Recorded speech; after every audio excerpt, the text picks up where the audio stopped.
India Legal presents Courts Roundup.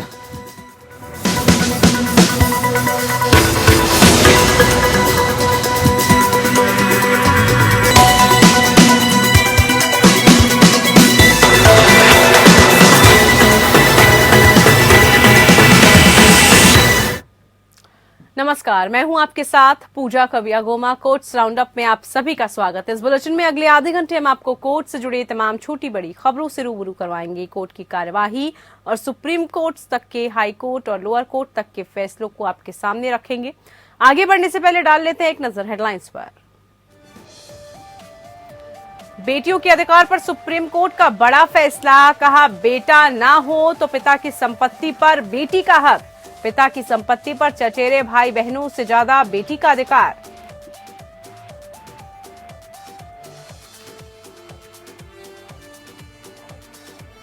तरुण तेजपाल यौन उत्पीड़न मामले की सुनवाई से जस्टिस नागेश्वर राय ने खुद को किया अलग।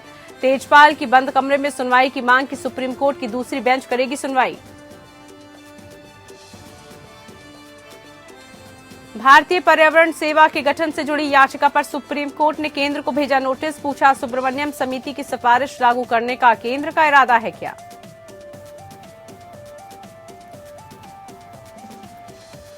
अगर अनुकंपा नियुक्ति से बहू को मिलती है नौकरी तो सास की करनी पड़ेगी देखभाल। कलकत्ता हाईकोर्ट ने दिया फैसला।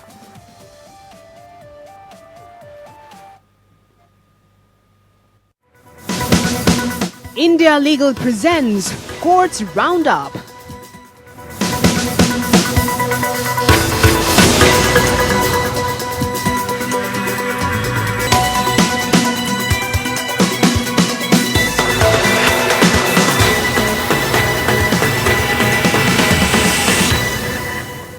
तो चलिए कोर्ट्स राउंडअप की शुरुआत में बात सबसे पहले सुप्रीम कोर्ट की, जिसने एक महत्वपूर्ण फैसले में कहा है कि हिंदू धर्म की बेटियां अपने पिता द्वारा विभाजन में प्राप्त स्वयं अर्जित और अन्य संपत्तियों को विरासत में पाने की हकदार होंगी। साथ ही परिवार के अन्य संपार्श्विक सदस्यों पर उन्हें वरीयता मिलेगी। सुप्रीम कोर्ट ने कहा कि हिंदू महिला यदि निसंतान और बिना वसीयत के मरती है तो वसीयत जो विरासत है उसमें प्राप्त उसकी संपत्ति मूल स्रोत को लौट जाती है। यानी यदि एक हिंदू महिला बिना किसी वसीयत के निसंतान मर जाती है तो उसके पिता या माता से विरासत में मिली संपत्ति उसके पिता के उत्तराधिकारियों के पास चली जाएगी, जबकि उसके पति या ससुर से विरासत में मिली संपत्ति उसके पति के वारिसों के पास जाएगी।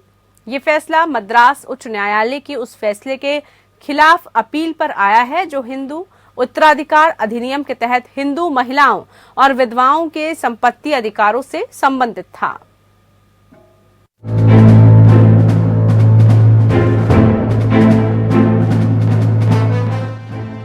सुप्रीम कोर्ट ने एक अहम फैसले में कहा है कि यदि किसी हिंदू व्यक्ति की बगैर वसीयत किए मृत्यु हो जाती है तो उसकी स्व अर्जित और अन्य संपत्तियों में उसकी बेटियों को हक मिलेगा।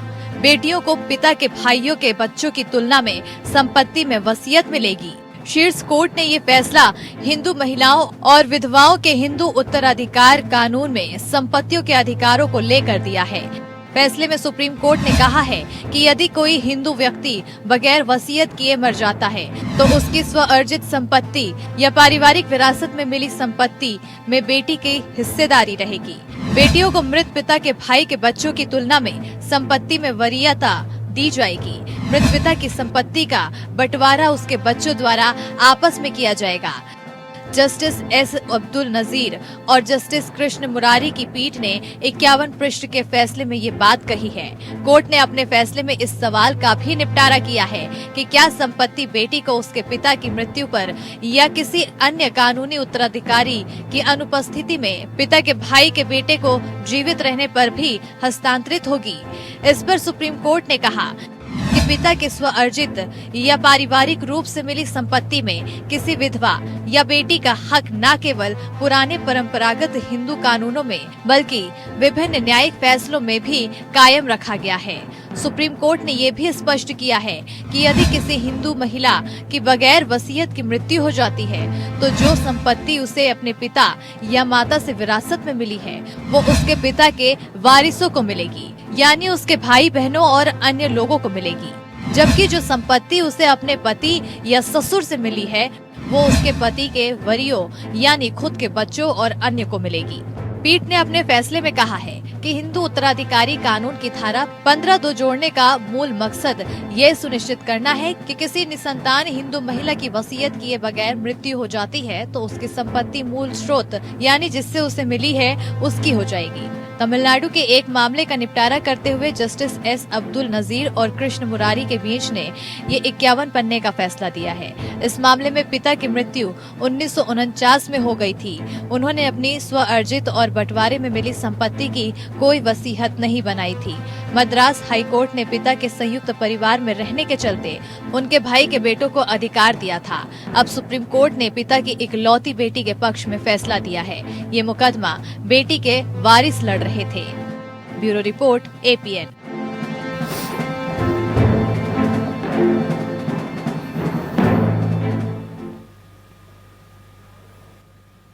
तो इधर तहलका पत्रिका के पूर्व संपादक तरुण तेजपाल पर लगे यौन उत्पीड़न पर सुनवाई इन कैमरे कराए जाने की मांग के मामले में सुनवाई अब सुप्रीम कोर्ट की दूसरी बेंच करेगी। आज इस मामले पर सुनवाई से जस्टिस एल नागेश्वर राव और खुद को सुनवाई से अलग करते हुए कहा कि इस मामले में वो राज्य की तरफ से पेश हो चुके हैं, इसलिए इस मामले को सुनवाई के लिए किसी और बेंच के पास भेज दिया जाए। तरुण तेजपाल ने यौन उत्पीड़न के मामले में गोवा सरकार द्वारा बॉम्बे हाईकोर्ट में दाखिल की गई अपील पर दिए गए एक फैसले को सुप्रीम कोर्ट में चुनौती दी है। दरअसल गोवा सरकार द्वारा यौन उत्पीड़न के मामले में तेजपाल के बरी किए जाने के खिलाफ हाईकोर्ट की दाखिल पर अपील की सुनवाई को बंद कमरे में किए जाने की मांग करते हुए याचिका दाखिल की थी, जिसे हाईकोर्ट ने खारिज कर दिया था। 21 मई 2021 को सत्र अदालत ने तरुण तेजपाल को रेप के मामले में बरी कर दिया था। उन पर आरोप था कि उन्होंने नवंबर 2013 में गोवा में आयोजित कार्यक्रम के दौरान 5 सितारा होटल के लिफ्ट में अपनी सहकर्मी पर यौन हमला किया था। इस फैसले के खिलाफ गोवा सरकार ने हाईकोर्ट में अपील दाखिल की है। तेजपाल के वकील अमित देसाई ने बॉम्बे हाईकोर्ट के गोवा पीठ में न्यायमूर्ति MS सोनक और न्यायमूर्ति MS जावलकर की खंडपीठ के मामले की सुनवाई बंद कमरे में करने की अपील की थी। देसाई ने कहा था कि मामले और आरोपों की संवेदनशीलता को देखते हुए सुनवाई बंद कमरे में हो। तेजपाल के वकील ने बंद कमरे में सुनवाई के लिए पीठ के समक्ष औपचारिक आवेदन कर विचार करने का अनुरोध किया था। उन्होंने कहा कि राज्य सरकार की अपील भारतीय दंड प्रक्रिया की संहिता धारा 378 के अनुरूप नहीं है, लेकिन जनरल तुषार मेहता ने इसका विरोध किया।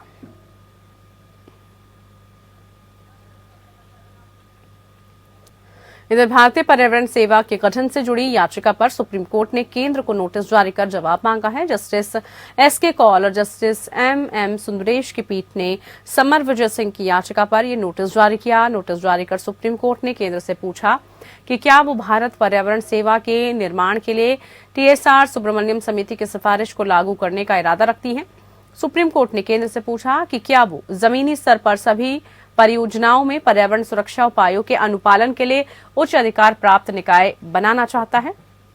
हालांकि सुप्रीम कोर्ट ने संदेह व्यक्त किया कि क्या वो भारत पर्यावरण सेवा बनाने के लिए सरकार को आदेश दे सकता है, लेकिन कहा कि जांच की जा सकती है कि क्या केंद्र सिफारिशों को लागू करने का इरादा रखता है। दरअसल साल 2014 में देश में पर्यावरण कानूनों की समीक्षा के लिए केंद्रीय पर्यावरण, वन और जलवायु परिवर्तन मंत्रालय द्वारा एक उच्च स्तरीय समिति का गठन किया गया था। समिति की अध्यक्षता पूर्व कैबिनेट सचिव TSR सुब्रमण्यम ने की थी। पर्यावरण क्षेत्र में योग्य और कुशल मानव संसाधन लाने के लिए समिति ने एक नई अखिल भारतीय सेवा भारतीय पर्यावरण सेवा के निर्माण की सिफारिश की थी।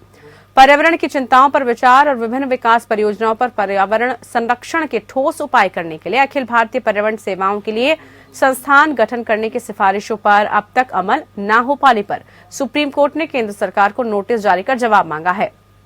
सुप्रीम कोर्ट में जस्टिस संजय किशन कौल और जस्टिस MM सुंदरेश की पीठ इस मामले में कोर्ट के दखल देने के मुद्दे पर संशय में थी। फिर कोर्ट ने कहा कि एक पड़ताल तो की है और जा सकती है कि केंद्र को पूर्व कैबिनेट सचिव की अगुवाई वाली कमेटी की सिफारिशें माननी ही पड़ेगी या समस्या के समाधान का कोई दूसरा और ज्यादा कारगर विकल्प भी तलाश सकती है।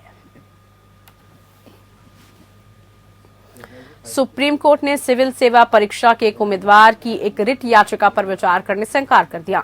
याचिकाकर्ता ने संघ लोक सेवा आयोग सिविल सेवा परीक्षा 2020 की अंतिम चयन सूची को 50% आरक्षण सीमा का उल्लंघन करने का सीमा तक रद्द करने की मांग की थी। याचिकाकर्ता नीतीश शंकर 2020 की सिविल सेवा परीक्षा में उम्मीदवार थे। उन्होंने दलील दी कि आर्थिक रूप से कमजोर वर्ग कोटा लागू करने से आरक्षण 60% हो गया है और सामान्य वर्ग के लिए केवल 40% पद ही बचे हैं।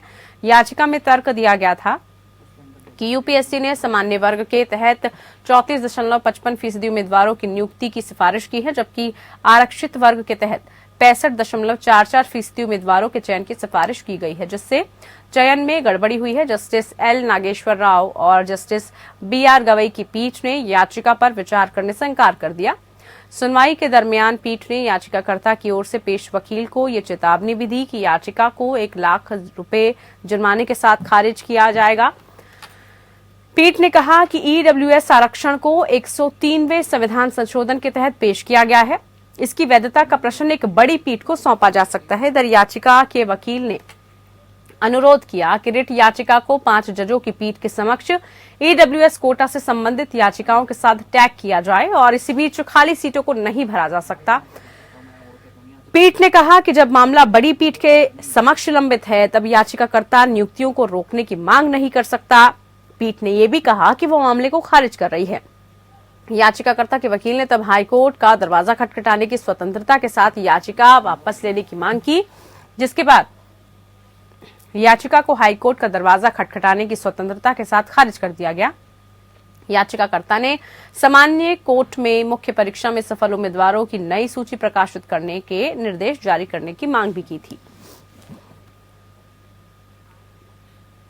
सुप्रीम कोर्ट ने हत्या के आरोपी को दोषी ठहराते हुए कहा कि केवल ये तथ्य कि कोई फ्रैक्चर नहीं देखा या पाया गया है, मामले को भारतीय दंड संहिता की धारा 302 से बाहर नहीं कर सकता, जबकि मौत सिर की चोट के कारण हुई थी। जस्टिस एमआर शाह और जस्टिस बीवी नागरत्ना की पीठ ने कहा कि आईपीसी की धारा 302 को आकर्षित करने के लिए सिर पर चोट को शरीर के महत्वपूर्ण हिस्से पर चोट देना कहा जा सकता है। इस मामले में निचली अदालत ने आरोपियों को आईपीसी की धारा 302 के तहत दोषी करार दिया गया था। हालांकि इलाहाबाद हाईकोर्ट ने आंशिक रूप से अपील की अनुमति देते हुए दोष सिद्धि को धारा 326 आईपीसी में संशोधित किया। हाईकोर्ट ने नोट किया था कि मृतक की मृत्यु 6 दिनों के बाद हुई थी और मृतक के सिर पर कोई फ्रैक्चर नहीं पाया गया था।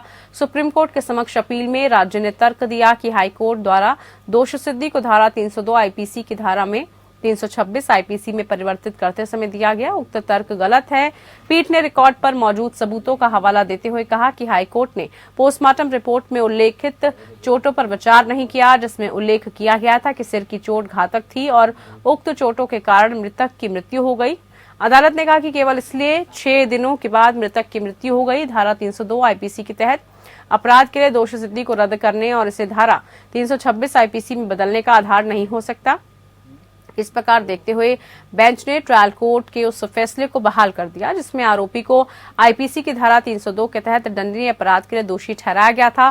पीठ ने कहा कि हम इस बात की सराहना करने में विफल हैं कि मामला आईपीसी की धारा 326 के तहत कैसे आएगा, जब मृतक की वास्तव में गंभीर चोट के कारण मृत्यु हुई थी और शरीर के महत्वपूर्ण हिस्से पर चोटें आई थी। दिल्ली हाईकोर्ट ने लंबित जमानत आवेदनों के मामले से संबंधित अधिकारियों द्वारा स्थिति रिपोर्ट दाखिल न करने पर चिंता व्यक्त की है। कोर्ट ने कहा, मौखिक रूप से देरी से किसी व्यक्ति की स्वतंत्रता बाधित होती है।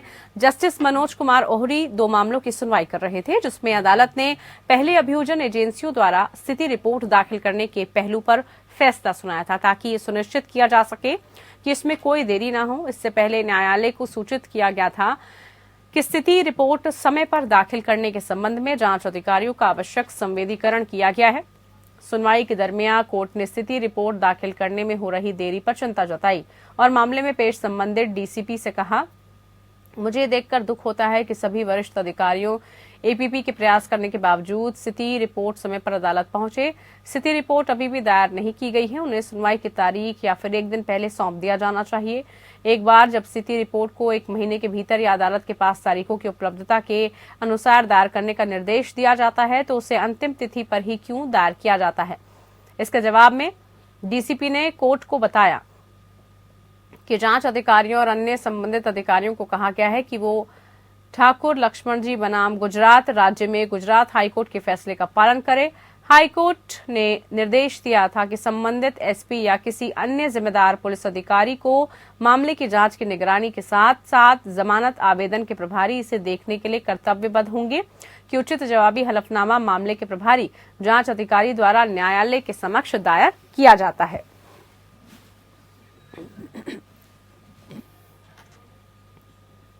वहीं कलकत्ता हाईकोर्ट ने एक मामले में कहा कि अनुकंपा नियुक्ति प्राप्त करने के लिए दिए गए वचन की सास को चिकित्सा सहायता और भरण पोषण प्रदान किया जाएगा, इससे बहू को पालन करना ही होगा।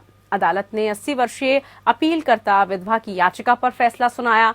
उसके पति का काफी समय पहले निधन हो गया था। उसका बेटा बजदूलाल मंडल प्राथमिक विद्यालय के शिक्षक के रूप में कार्यरत था। दुर्भाग्य से 14 अक्टूबर 2014 को उसका भी निधन हो गया। इसके बाद बहू ने अनुकंपा नियुक्ति के लिए आवेदन किया। साथ में उसने 25 जुलाई 2016 की तारीख का हलफनामा भी दिया, जिसमें कहा गया कि वो भविष्य में अपीलकर्ता को चिकित्सा सहायता और भरण पोषण प्रदान करने की जिम्मेदारी वहन करेगी।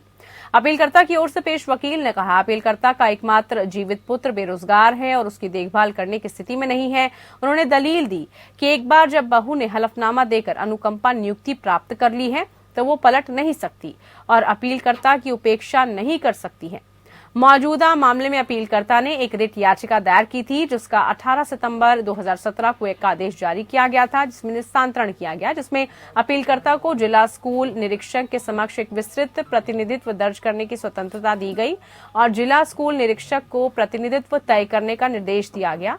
दायर किए गए अभियुक्त आवेदन पर कोई प्रतिक्रिया नहीं प्राप्त होने पर अपीलकर्ता ने फिर से अदालत का दरवाजा खटखटाया। हालांकि एकल पीठ ने यह विचार करते हुए याचिका को खारिज कर दिया कि अपीलकर्ता का लगभग 47 वर्ष का बेटा उसकी देखभाल करने की स्थिति में इसके बाद मौजूदा अपील दायर की गई है।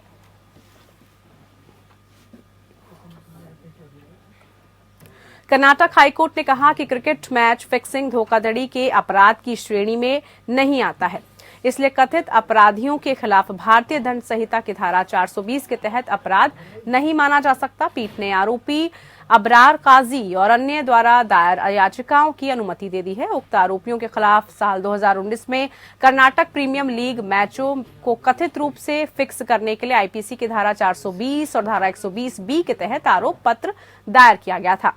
याचिकाकर्ताओं की ओर से कहा गया कि मैच फिक्सिंग कोई अपराध नहीं है और न ही इसे अपराध के रूप में परिभाषित किया गया है। किसी भी कानून और आईपीसी की धारा 420 के तहत उक्त अपराध को याचिकाकर्ताओं के खिलाफ आरोपित नहीं किया जा सकता। आरोप पत्र में उक्त अपराध के गठन के लिए आवश्यक तत्व नहीं है। ये भी कहा गया कि भले ही ये मान लिया जाए कि याचिकाकर्ता मैच फिक्सिंग में शामिल थे, ये अपराध नहीं होगा। सबसे अच्छा ये बीसीसीआई द्वारा खिलाड़ियों के लिए निर्धारित आचार संहिता का उल्लंघन है। बीसीसीआई द्वारा इस कार्रवाई को किया जा सकता है। इस मामले में क्रिकेट बोर्ड ने कुछ याचिकाकर्ताओं के खिलाफ कोई कार्रवाई नहीं की जो खिलाड़ी हैं। इस दृष्टि से आईपीसी की धारा 420 के तहत अपराध के लिए आरोप पत्र टिकाऊ नहीं है और इसी कारण साजिश का अपराध आईपीसी की धारा 120 के तहत दंडनीय भी नहीं बनता।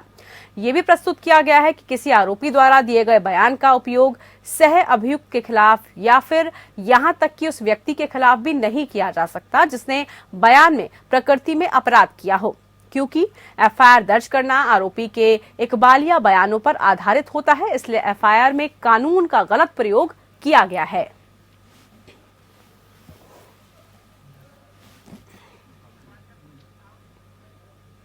चलिए इसी के साथ कोर्ट्स राउंडअप में फिलहाल के लिए इतना ही। मुझे दीजिए इजाजत। नमस्कार। India Legal presents Courts Roundup.